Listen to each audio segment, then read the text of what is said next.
ژر راځئ ژر راځئ. ته موټردان یې؟ تازه ګلو استاد. تازه ګلو استاد.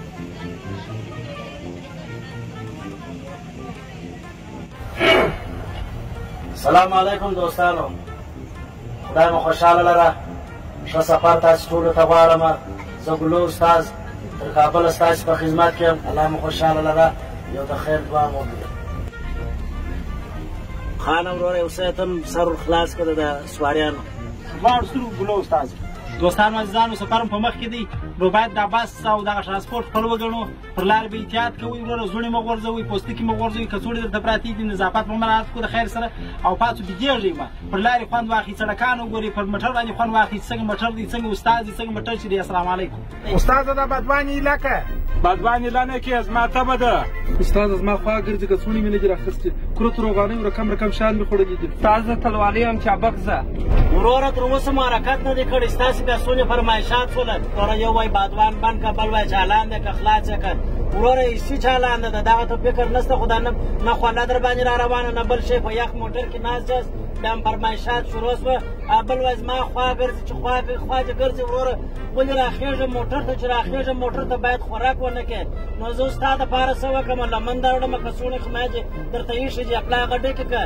او بل بیا وایي وروره که جانه ما یو څه تلوار دی ژر مې ورسوه.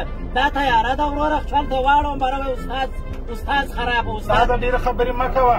پر کوم ځای چې مې غږ در باندې وکړي هلته به بریک نیسې. یوه بدمان مې درته وویل څه کیسه دې جوړه کړله. سترګې مه راباندې راباسه وروره. خو انسانیت مې درته وویله چې هیڅ چالانده ده. نو اوس بیا ته څه ما ته څه وایه چې د چارځای مې درته وویله موټر به درایه. دا به ستا موټر تا شخصي نیولی دی او بیا وروره د موټر سره ولې راپورته شوې وي آی پي دی. تازه ټکس مو کړی دی موت خو نه یې ناست. هر ځای چې م د ډوډۍ درته ولورې بیا دره دې کار نه کوي. ډوډۍ به نو ته چېرې ما ته وایه چارځای ودروه. لاره در معلومېږي خو جمپ پر جمپ ما ته را معلومېږي. او په موټر زه چېرې ودروم؟ وروره دا زړونه دلته مه غورځوه. ستا قربان سمه صدقه دې سمه وروره. خو نو په کور کې هم دغسې زړونه غورځم. دا کوشنیان چې در سره دي خو وروره پر د 11 افغانو چوټه ورانې شو ویې تړئ. دا څه بیې شو په دې موټر کې وروره. تازه دا بلوتوت په علاقه څه به یو غزل مزل ور علاقه وه. استاده وای فای لرې وای فای را علاقه که و د بلوتوت علاقې وایم زه د غزل ور واچوم. استاده وای فای را علاقې تا څه جوړ کړی دی؟ تو به درېږه خو ګلو استاد ما به د کوټې سنګي سره تاکې او دا ایسي نه کې قرار کړ ما یخ کې جوړ چې مې هم درته وویل چې تبه مې درلود. استاده در پښته کنجې پر ایسه باندې نه کې. او ته وروره که جانه کوټې سنګي سره چې څنګه تا کړمه دا موټر در اډې ځې در کمپنۍ ځې کوټې سنګي ته به بل موټر کې ځې عجبه ښایسته ځای نه تا کېږي وروره. او ته ما ته وایه چې ایسي خام که هغه وایي چیز یې که. زه څه وکړم؟ زما اعصاب را خرابوي وروره. بره مو اعصاب کوچ چې در کابله پورې 450 کیلومتره په مخ کې ده. تاسې دلته زما مغزه را خراب کړل. تاسې سم یې چلو که نه موږ نه در سره بیا پر لارې تاکېږو در سره. وروره در اوسه موږ روان سوي یو خو ناست چې په موټر کې روان سوي لا نه یو وایي چیز ځغله وه بل وایي کرار ځغله وه تګ نه دی سوی د موټر. وروره خبرې مه کوه شاید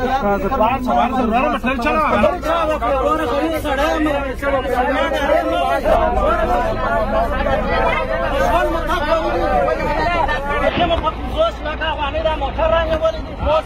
دا چیز ده لاړمه زه دا موټر نه چلوم. توبه مې ده وایه پر کومه ځو وروره لار وروره زه څه وکړم؟ خدونه اخلاق مو ورسره کار کړه وروره. یو زری مې ورکړی دروغه کابل رسول وروره که جانه هره خبره چې پر خوله راځي استازو که جنر ته وایي خو اخر انسانان یې وروره که جانه. اوس وکړو څه؟ اوس نو هغه چې ګرده خواران راته ناست شي اوس بېرته وایي راسه تر کابله مو ورسه. ښه څنګه و پیغام